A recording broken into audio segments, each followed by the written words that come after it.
بسم اللہ الرحمن الرحیم۔ السلام علیکہ یا صاحب العصر والزمان۔ السلام علی الحسین وعلی علی ابن الحسین وعلی اولاد الحسین وعلی اصحاب الحسین۔ عبد الرحمن قدری اور اس کا بھائی، ان دونوں بھائیوں نے مل کر جنگ کی اور اکٹھے شہید ہوئے۔ دوسرے بھائی کا نام نہیں مل سکا۔ عبد الرحمن بن مسعود تمیمی، اس کا باپ مسعود مشاہیر شیعان علی میں سے تھا اور نہایت بہادر تھا۔ عبد الرحمن اپنے باپ مسعود کے ہمراہ 7ویں محرم کو زمین کربلا میں پہنچا اور بروایت ابن شہر آشوب حملہ اولا میں شہید ہوئے۔ زیارت ناحیہ مقدسہ میں ان دونوں پر سلام وارد ہے۔ عبد الرحمن بن یزید، زیارت رجبیہ میں اس پر سلام وارد ہے۔ عبداللہ البشر خثعمی، پہلے لشکر ابن سعد میں تھا اور پھر امام علی مقام کے ساتھ مل گیا اور شرف شہادت پر فائز ہوا۔ عبداللہ بن عروہ غفاری، عبد الرحمن بن عروہ غفاری کا بھائی ہے اور اس کا ذکر گزر چکا ہے۔ عبداللہ بن عمیر کلبی اور اس کی زوجہ، یہ شخص حضرت امیر علیہ السلام کے صحابہ میں سے تھا۔ بروایت مامکانی اس کی کنیت ابو وہب تھی۔ نہایت شجاع، دلیر اور طاقتور بہادر تھا۔ کوفہ میں بیر الجادہ کے قریب اس کا گھر تھا۔ اس کی عورت قبیلہ بنی نمر سے تھی۔ ایک دن گھر سے باہر نکلا، دیکھا کہ فوجیں نخیلہ کی طرف جا رہی ہیں۔ دریافت کیا کہ یہ لشکر کہاں جا رہے ہیں تو جواب ملا کہ کربلا میں حسین علیہ السلام سے جنگ کرنے جا رہے ہیں۔ دل میں سوچا کہ میں کفار کے ساتھ جنگ کرنے کا شیدائی تھا، لیکن وہ قوم جو فرزند پیغمبر کے خون کی پیاسی ہو، ان سے جنگ کرنے کا ثواب کفار سے جنگ کرنے سے یقیناً کم نہ ہوگا۔ پس گھر میں آیا اور اپنی زوجہ کو اطلاع دی تو اس کی نیک طینیت زوجہ نے جواب دیا کہ تو نے جو کچھ سوچا ہے بہت بہتر ہے، مجھے بھی ساتھ لے جا۔ راتوں رات عبداللہ نے اپنی زوجہ کے ہمراہ کوچ کیا اور 8ویں کی شب وارد کربلا ہو گئے اور امام علی مقام سے باریابی کا شرف حاصل کیا۔ 10ویں کے روز جب عمر بن سعد نے پہلا تیر امام علیہ السلام کے خیام کی طرف پھینکا تو اس کے بعد زیاد کا آزاد کردہ غلام پہلے پہل فوج اشقیاء کی طرف سے لڑنے کے لیے نکلا۔ اس طرف سے حبیب ابن مظاہر اور بریر بن خزیر نے امام علیہ السلام سے اجازت طلب کی، لیکن امام پاک نے ان دونوں کو روک لیا۔ اس کے بعد عبداللہ بن عمیر نے اجازت چاہی تو امام علیہ السلام نے ایک نظر سے اس کی طرف دیکھا اور اس کی قد و قامت اور قوت و توانائی کو ملاحظہ فرمایا اور ارشاد فرمایا کہ میرے خیال میں تو اس کا بہترین مد مقابل ہوگا۔ پس اس کو رخصت ملی اور فوراً میدان میں پہنچا۔ زیاد کے غلام یسار نے پوچھا، میرے مقابلے میں تو کون آیا ہے؟ تو جواب دیا، میں عبداللہ بن عمیر کلبی ہوں۔ یسار نے کہا، تو واپس جا، میرے مقابلے میں حبیب یا بریر کو آنا چاہیے۔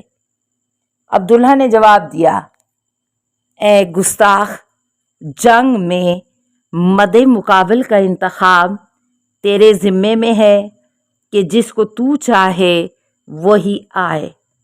پس اتنا کہہ کر شیر غضبناک کی طرح اس پر جھپٹے اور ایک ہی ضربت میں اس کا کام تمام کر دیا۔ ابن زیاد کا ایک غلام جس کا نام سالم تھا وہ فوراً عبداللہ کی طرف تلوار لے کے بڑھا تو عبداللہ کو آواز دی گئی کہ ہوشیار ہو، یہ دشمن خدا وار کرنے کے لیے آ رہا ہے۔ لیکن عبداللہ نے اس وقت توجہ کی جب کہ سالم تلوار چلا چکا تھا، پس اس نے اپنے بائیں ہاتھ سے تلوار کا وار روکا جس سے عبداللہ کی انگلیاں کٹ گئیں، لیکن اس کی پرواہ نہ کرتے ہوئے سنبھل کر سالم پر تلوار کا ایسا وار کیا کہ اسے فنار کر دیا۔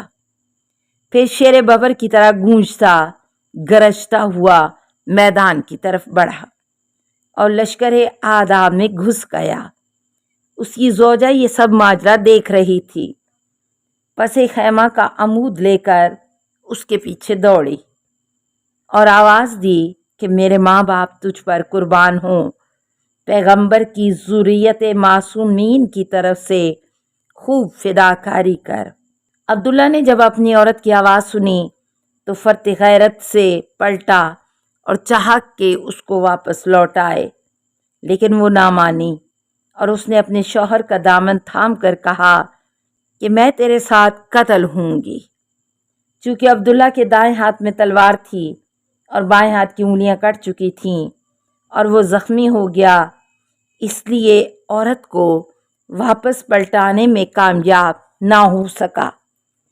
فوراً امام عالی مقام کی خدمت میں فریاد کی تو امام علیہ السلام اس کی آواز سن کر بنفس نفیس خود تشریف لائے اور اس عورت سے فرمایا خدا تیرے اوپر رحم کرے اور خدا آل رسول کی طرف سے تجھے جزائے خیر دے، تو عورتوں کی طرف واپس آ جا کیونکہ عورتوں سے جہاد ساکت ہے۔ اس نے امام کے فرمان کی تعمیل کی اور واپس آ گئی۔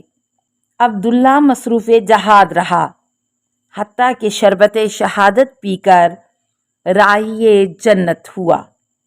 جب اس عورت نے اپنے شوہر کو شہید دیکھا تو پھر بے تابانہ دوڑ کر لاش پر پہنچی اور اس کے سرہانے بیٹھ کر اس کے چہرے سے خاک و خون صاف کرنے لگی اور کہتی تھی تجھے بہشت مبارک ہو، اور میری دعا ہے کہ خدا مجھے فوراً تیرے ساتھ ملحق کر دے۔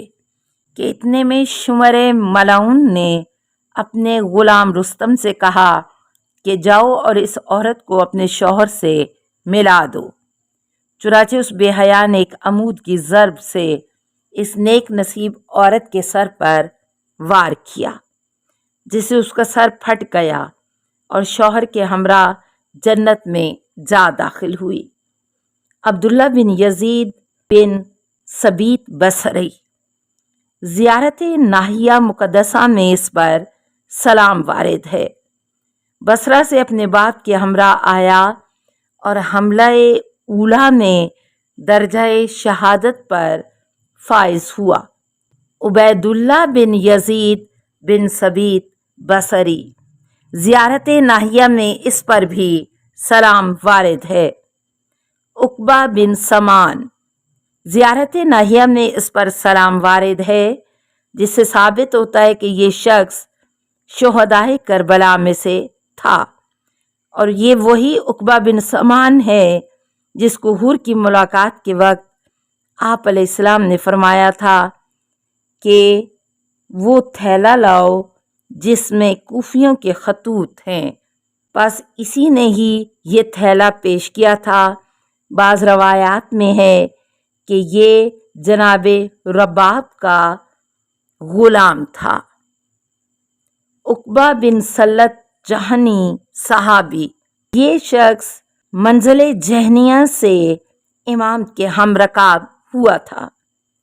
جب منزل زبالہ میں اکثر لوگ چھوڑ گئے تو یہ شخص ثابت قدم رہا حتیٰ کہ کربلا میں بروز عاشور حملہ اولا میں شہید ہوا، اور عسقلانی سے اصحابہ میں مذکور ہے کہ یہ عقبہ بن سلت جہنی صحابہ رسول میں سے تھا۔ اور اس سے روایات بھی منقول ہیں۔